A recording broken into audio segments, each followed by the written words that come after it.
Hello and welcome to BYJU'S IAS. Before we begin today's The Hindu analysis, we have an announcement.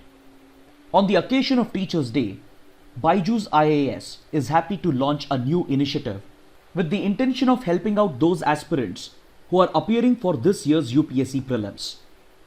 We shall be launching a current affairs revision course that is specifically designed to help out those students who are preparing for this year's prelims.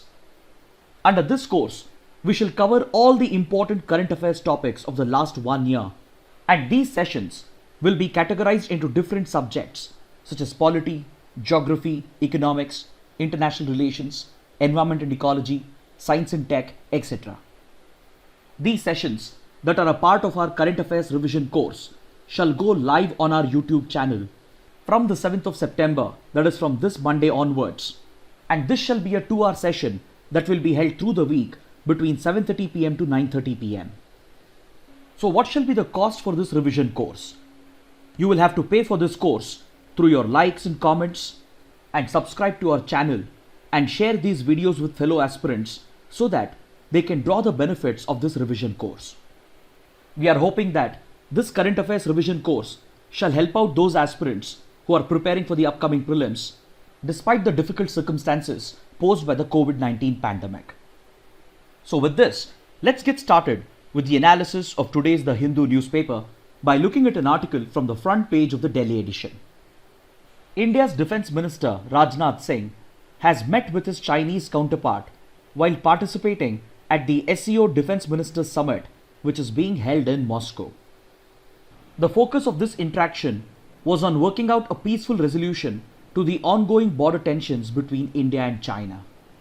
Next week, a similar meeting is set to take place between the Indian Foreign Minister and his counterpart as they participate at the SCO Foreign Ministers Summit. These high-level interactions between India and China are taking place on the sidelines of India's participation in various summits of Eurasian organizations such as the Shanghai Co-operative Organization, the Commonwealth of Independent States, and the Collective Security Treaty Organization. We have been discussing over the last 1 week that there has again been a serious escalation in tensions between India and China, especially in and around the Penang Tso Lake region. See, between May and July, India and China were locked in a serious border standoff, during which violent clashes took place between the two forces that led to the martyrdom of around 20 Indian soldiers. Following this major escalation in tensions, India and China initiated a disengagement process which was worked out under the Special Representative Mechanism. This is something we have covered repeatedly over the last few months, but even as this disengagement process was underway, fresh tensions have broken out between India and China, especially in and around the Penang Tso Lake over the last 1 week. The recent escalation in border tensions represents a very serious situation, and this has been acknowledged by the Chief of the Indian Army himself. See, according to reports, the latest tensions have emerged at the south bank of the Penang Tso Lake, at Chushul, at Helmet and Blacktop, at the Spangur Lake, and as well as at the Rezangla mountain pass. This region shown in this map is the epicenter of the latest escalation in tensions between India and China, and both the countries have been carrying out massive troop mobilization on both the sides.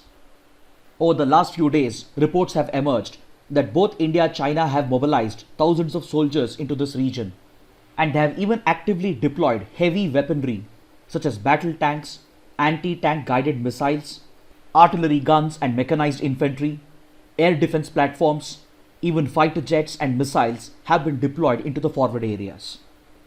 According to reports, China was looking to alter the status quo unilaterally near the Spangur Lake region, but this attempt of China has been neutralized by a preemptive operation conducted by the Indian forces at the Helmet Blacktop region and at the Rezangla mountain pass, and through these preemptive steps, Indian Army has occupied a dominating position near the South Penang Tso region. In response to this preemptive action of India, China has blamed India for displaying aggression and for escalating tensions in the region. The seriousness of the situation has been acknowledged by the Chief of the Indian Army, and it is evident from the fact that the chiefs of all the three armed forces have put their respective forces on a state of very high alert. The gravity of the situation has been acknowledged by India's foreign minister and by the foreign secretary as well. And in the last few days, they have referred to this incident as the gravest escalation in tensions between India and China in the last few decades. So considering the seriousness of the situation, the top level leadership of the Indian government has repeatedly made it clear that talks and negotiations are the only way forward to resolve this crisis with China. So in this context, India's defense minister has met with his Chinese counterpart while participating at the SCO Defense Ministers Summit that is being held in Russia. And next week, a similar interaction is likely to take place between the two foreign ministers as well at the SCO Foreign Ministers Meet. These high-level political interactions between India and China are taking place on the sidelines of the summits of Eurasian organizations such as the SCO, the CIS and the CSTO. So this clearly highlights the geopolitical importance of the Eurasian region and these organizations. So in this context, let us take a more detailed look at these organizations and groupings. First, let us talk about the Shanghai Cooperation Organization. See, the SCO was initially set up as the Shanghai 5 in 1996. This grouping was set up by China, Kazakhstan, Kyrgyzstan, Russia and Tajikistan. These countries formed the Shanghai 5 grouping in 1996 as a regional grouping focused on the Eurasian Central Asian region. Later, Uzbekistan also became a member of this group, and in 2001, the Shanghai Pact was signed, which led to the establishment of the SCO. So the SCO formally came into force in 2003, and since then, it has emerged as one of the most important regional groupings that is focused on Eurasia and Central Asia.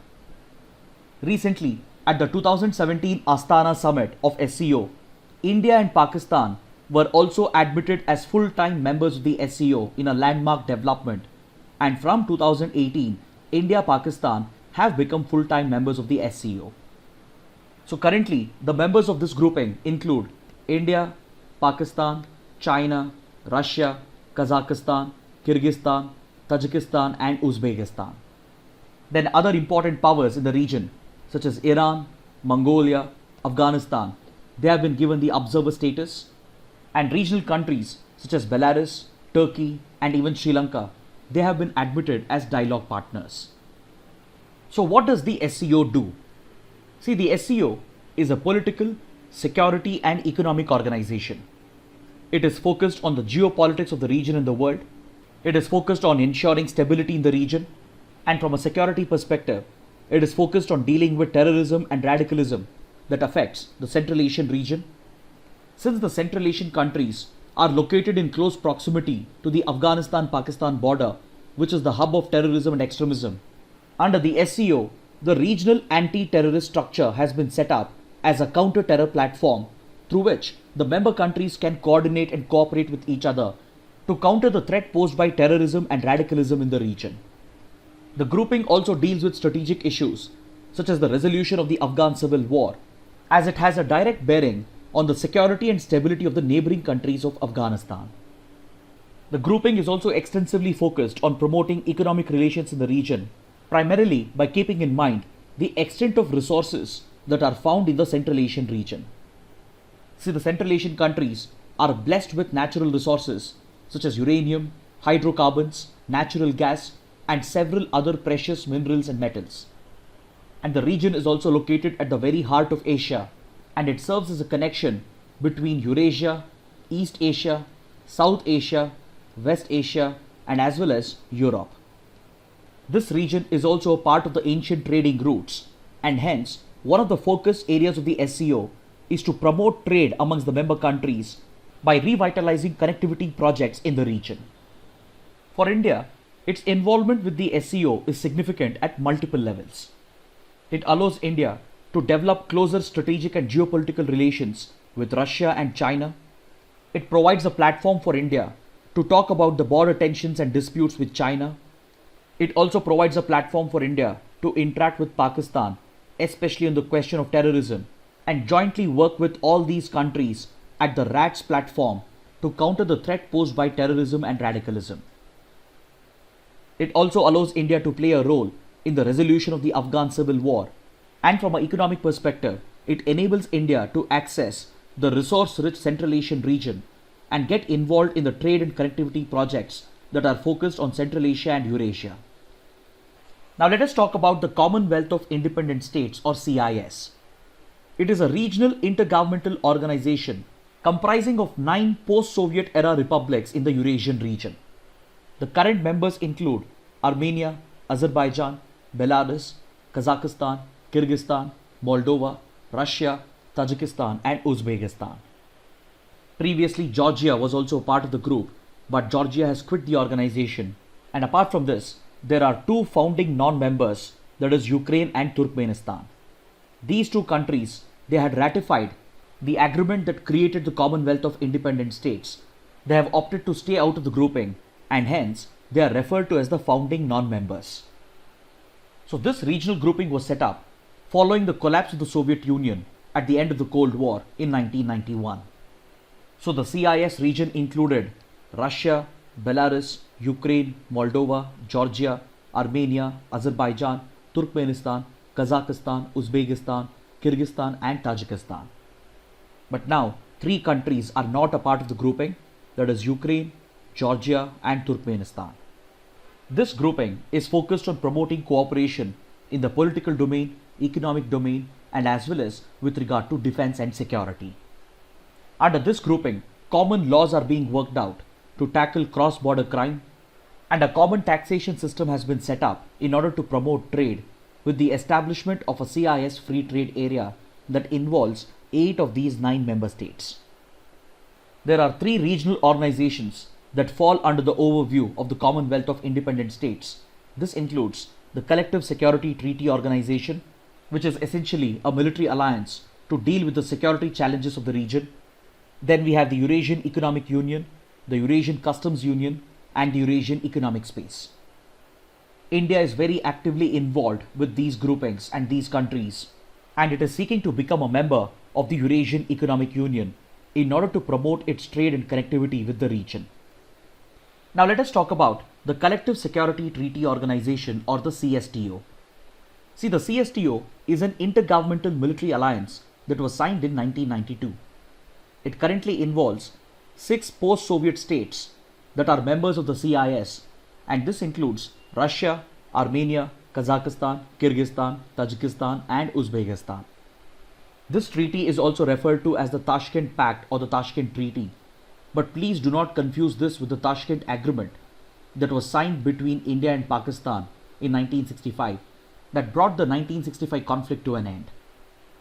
There were 3 other countries that were a part of this military alliance, that includes Azerbaijan, Georgia and Uzbekistan, but they have not renewed their membership and they have decided to stay out of the military alliance as a result of geopolitical reasons and their growing proximity with the Western countries, especially Western Europe. Also note that the CSTO is an observer organization at the United Nations General Assembly. Then as per the charter of this military alliance, the members of CSTO have committed themselves to not use force against each other, and they also have an obligation to treat any aggression against one of the member as an aggression against the entire grouping, thus providing for collective security for all the members against any external threats.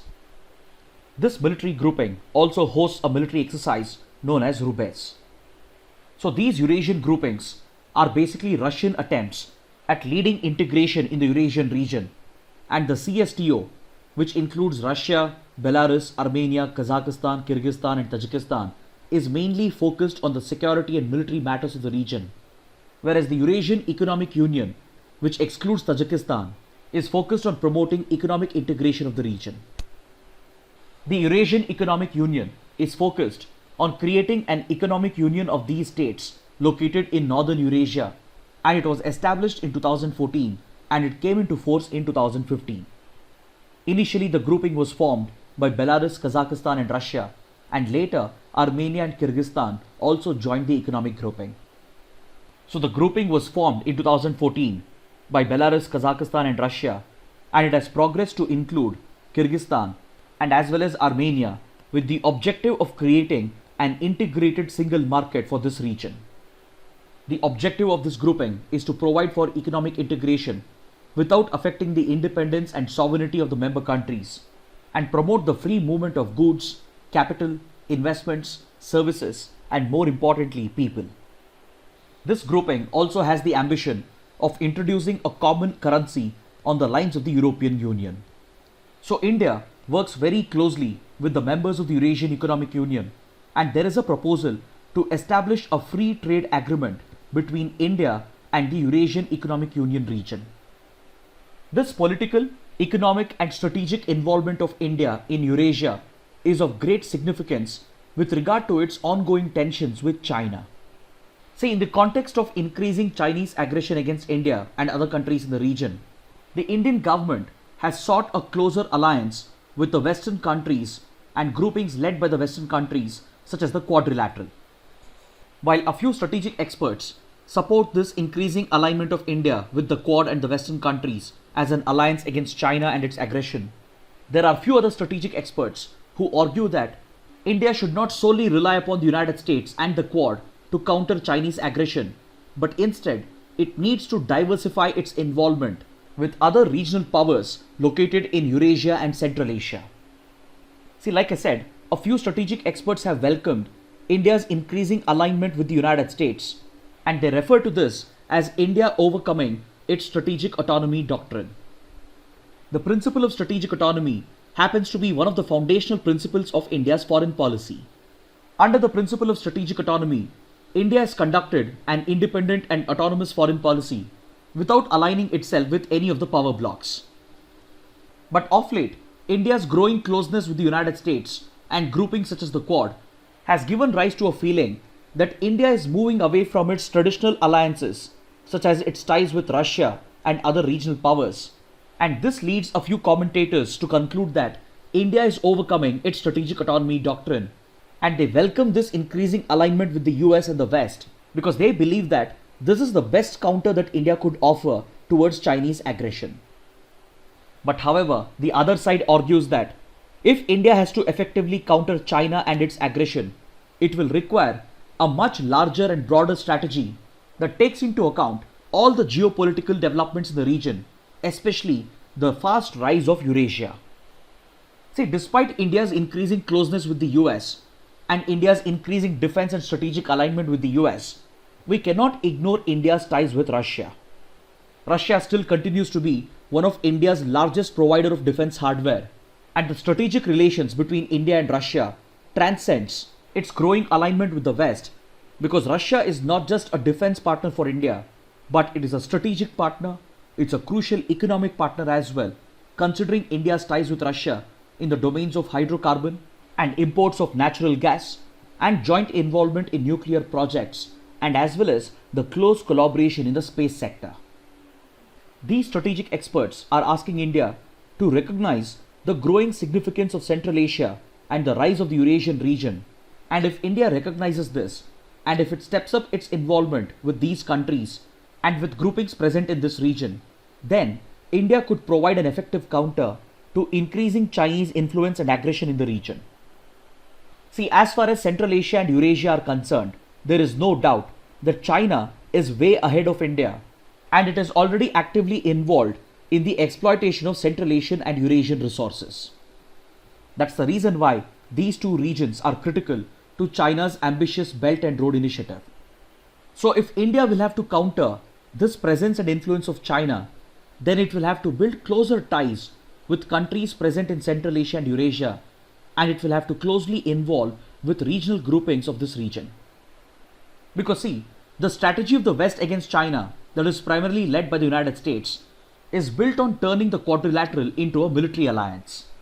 But India should not forget that the focus for United States is the Indo-Pacific region, and it is highly unlikely that the US and the Quad members will help out India with regard to its border standoff with China, which is taking place in the Himalayan belt that is located in proximity to Central Asia and Eurasia. The American strategy against China is largely focused on the Indo-Pacific and the South China Sea, because this is where American interests primarily lie, and it does not focus sufficiently on the Eurasian region. This is evident from the fact that Western powers have a near total strategic absence in Central Asia and Eurasia except for Afghanistan. So in the South China Sea and towards the Pacific, the United States has been countering China's aggression and China's influence But the same cannot be expected with regard to its aggression against India, because this region is simply not the focus for the United States. The Eurasian region gets all the more complicated for India if you consider the role of Pakistan in destabilizing the region and its nexus with China. This nexus is a nightmare scenario for India, and hence it would become essential for India to increase its geopolitical ties with Eurasian countries and groupings present in the Eurasian region. If India has to effectively tackle the joint threat posed by China and Pakistan, then it cannot ignore Eurasia. And while we are focusing on the Quad and the Western countries, we should simultaneously diversify our ties in the Eurasian region by building closer relations with Russia and other Central Asian countries, and by getting closely involved with the regional groupings of Eurasia and Central Asia. This is where organizations such as the SCO and the CSTO gain significance, and this explains why Eurasia should matter to India as far as its tensions with China are concerned, even as we pursue closer relations with the US and the Western countries and the members of the Quadrilateral. Next, you can find the same argument being made in this editorial on page number 6 that deals with the militarization of the Quadrilateral grouping. See, the Quadrilateral or the Quad is an informal grouping that involves 4 like-minded democracies, that is India, United States, Japan and Australia. It emerged as an informal diplomatic grouping that is focused on enforcing a rules-based order in the Indo-Pacific region in order to defend the freedom of navigation, which is being increasingly threatened by Chinese aggression in the South China Sea. This alliance of 4 countries has been projected as a counter to Chinese aggression and influence in the Indo-Pacific. And while India was comfortable to keep the Quad limited to an informal diplomatic grouping, attempts have been made by the other members over the years to turn the Quad into a military grouping as well. The other 3 members, that is US, Japan and Australia, they have made their intentions clear to militarize the Quad, and this is already being reflected in the Malabar naval exercises that is hosted by the Indian Navy. See, initially the Malabar naval exercise was just a bilateral naval exercise between India and the US. Back in 2006-2007, India made an attempt to involve other like-minded countries such as Japan, Australia and Singapore. But after China protested against such a military alliance and a military exercise, India had scaled back the Malabar exercise back to the bilateral format with just the US in the interest of not unnecessarily antagonizing China. Because amongst all these countries, India is the only country which shares an immediate land border with China, that too a disputed border. But due to increasing Chinese aggression against India over the last 10 years, and due to increasing border disputes, India started displaying a greater alignment with these countries, and in 2015, Japan was invited again to the Malabar exercise, and right now the Malabar naval exercise is a trilateral exercise. Recently, Australia has also been requesting India again to include the country under the Malabar exercise, and India is studying this proposal.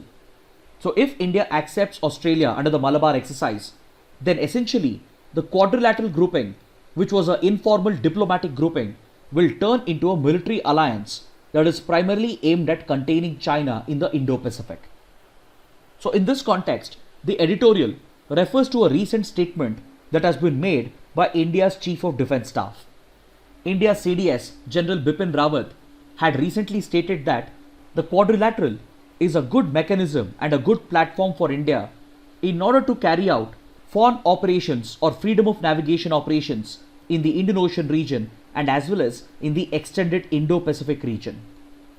So this statement coming from India's senior most military officer indicates India's willingness to militarize the Quad.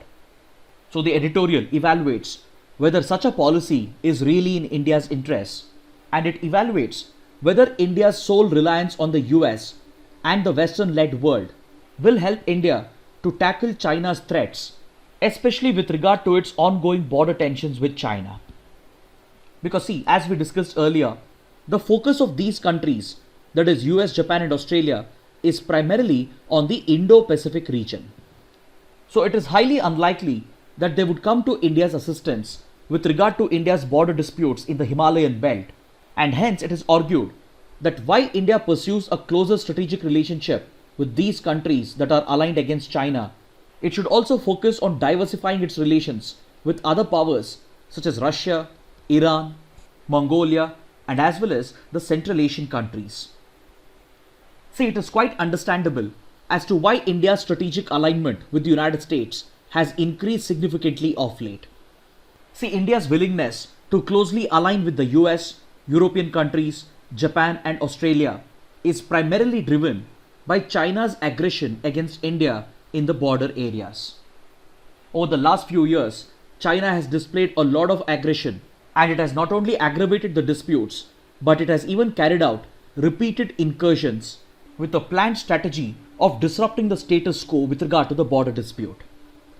Be it the Doklam dispute of 2017 or the recent Galwan River Valley clashes and the ongoing tensions at the Panongso region, there is a deliberate planned attempt by China to alter the status quo by exerting aggressive pressure against India. So this Chinese aggression has essentially pushed India to give up its principle of strategic autonomy and to pursue close strategic alignment with the United States and the West. But such sole dependency on the Western countries may not be really in India's interests. Yes, India's close ties with these countries and the European countries can help India to procure the latest defense equipment. It can help India to increase its presence in the Indian Ocean and as well as in the Pacific Ocean region. But however, it is highly questionable whether will it help India with regard to its land border disputes with China. But however, India is currently proceeding with this strategy mainly because of China's aggressive behavior against India. And this is evident from India's proposed initiative to hold a Quad ministerial meeting on the sidelines of the India-US 2+2 dialogue. See, the 2+2 format provides an opportunity for the foreign and defense ministers of the two countries to interact and discuss strategic issues. India has a similar diplomatic arrangement with Japan and Australia as well. So during the upcoming India-US 2+2 dialogue, there is a proposal to hold a Quad ministerial dialogue as well at the 2+2 level.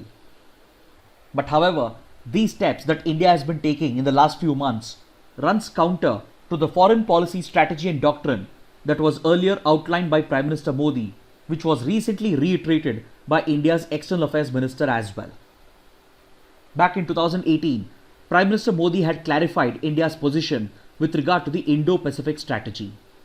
While participating at the Shangri-La dialogue in Singapore, Prime Minister Modi had said that India looks at the Indo-Pacific as just a geographical concept that holds geopolitical significance for India, and India does not look at the Indo-Pacific as a strategy against China or any country, and India does not look at Indo-Pacific groupings as an exclusive club that is seeking to form an alliance against other powers such as China.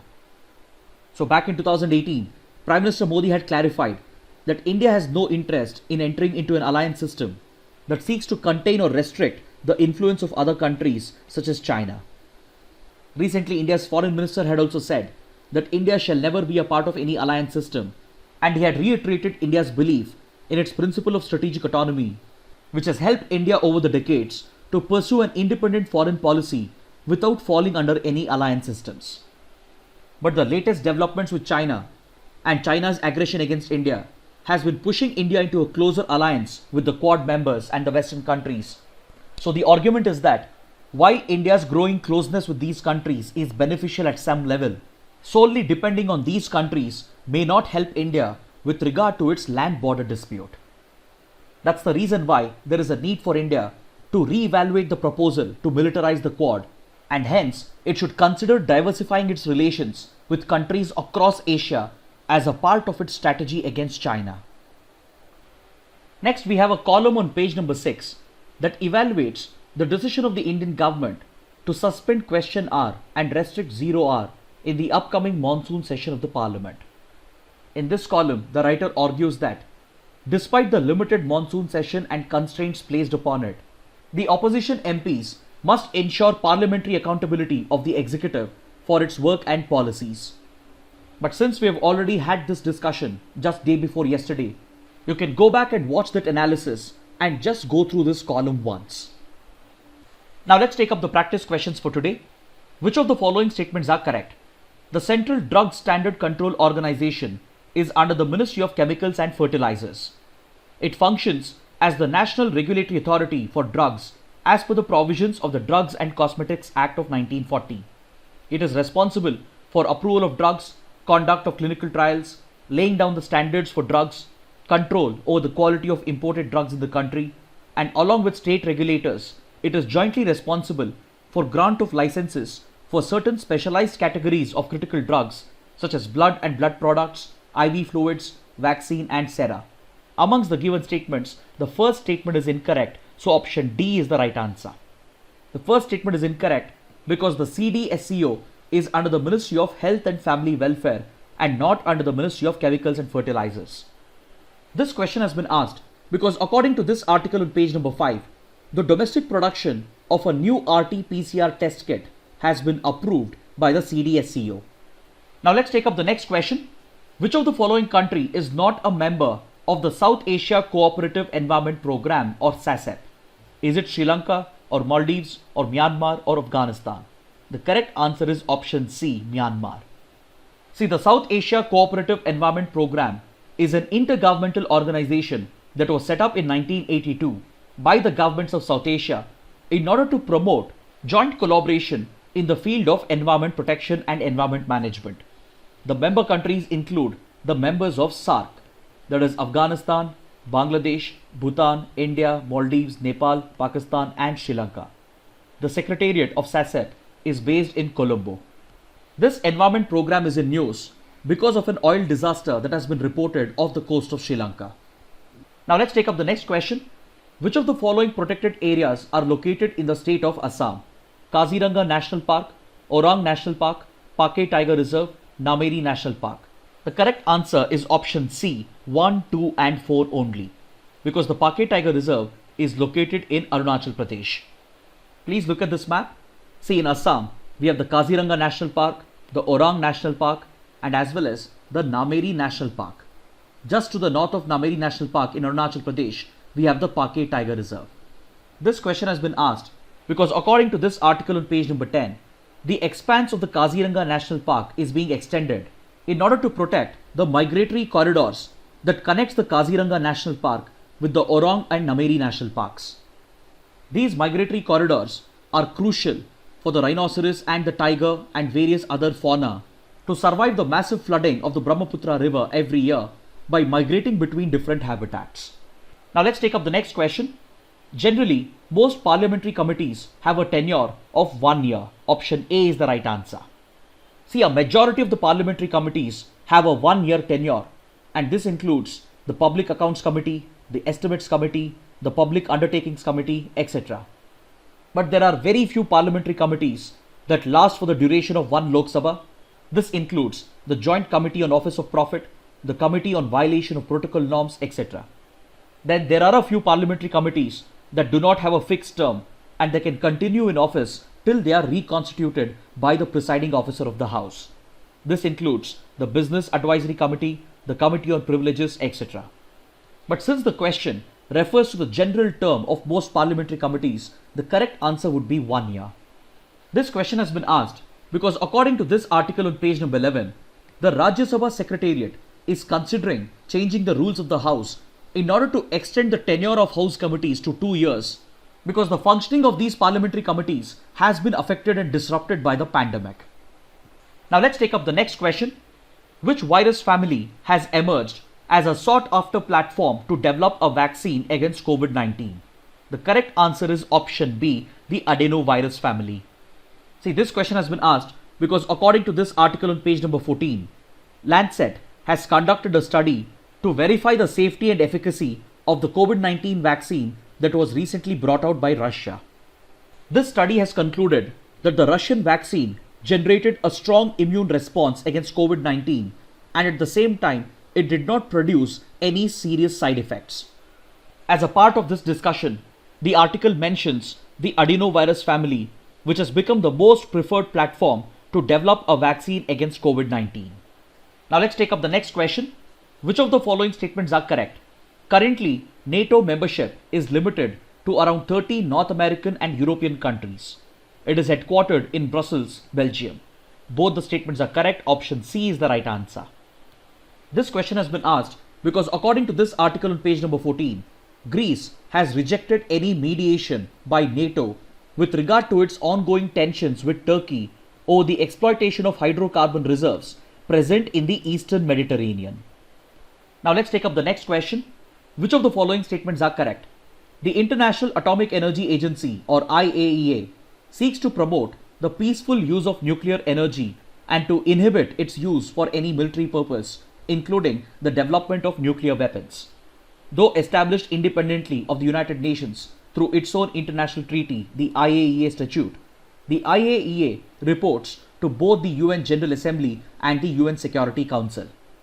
Signature and ratification of the Nuclear Non-Proliferation Treaty is a precondition for membership to the IAEA. Amongst the given statements, the third statement is incorrect, so option B is the right answer.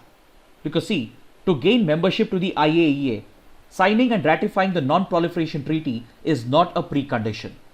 Take for example India. India has taken a stand against the NPT. India will never sign the NPT because we see the NPT as a discriminatory arrangement. But irrespective of that, India is one of the members of the IAEA. In fact, it happens to be one of the founding members. This question has been asked because according to this article on page number 14, IAEA inspectors have been given access to Iran nuclear sites. Now let's take up the next question. A protectionist tariff that a domestic government imposes on foreign imports that it believes are priced below fair market value is known as anti-dumping duty. Option B is the right answer. See, this practice is known as dumping of goods. That is when foreign imports are priced below fair market value, and if it threatens domestic market and domestic producers, then this can be treated as an unfair trade practice known as dumping, and as per WTO rules, anti-dumping duties can be imposed by the domestic government in order to protect the domestic industry. This question has been asked because according to this article on page number 15, the Indian government has started an anti-dumping investigation into cheap imports of vitamin C that is flooding the Indian market from China, which threatens the domestic manufacturers of vitamin C. Now let's take up a practice question from the 2015 prelims paper. When the Reserve Bank of India reduces the statutory liquidity ratio or SLR by 50 basis points, which of the following is likely to happen? The correct answer is option C. Scheduled commercial banks may cut their lending rates. Finally, let's take up a couple of mains practice questions. The first question, write a note on important organizations and groupings from the Eurasian region. Militarization of the Quad will not alleviate the territorial threat India faces from China. Comment. Kindly write an answer to these questions and post your answers in the comment section below. So this concludes our discussion for the day. Thanks for watching.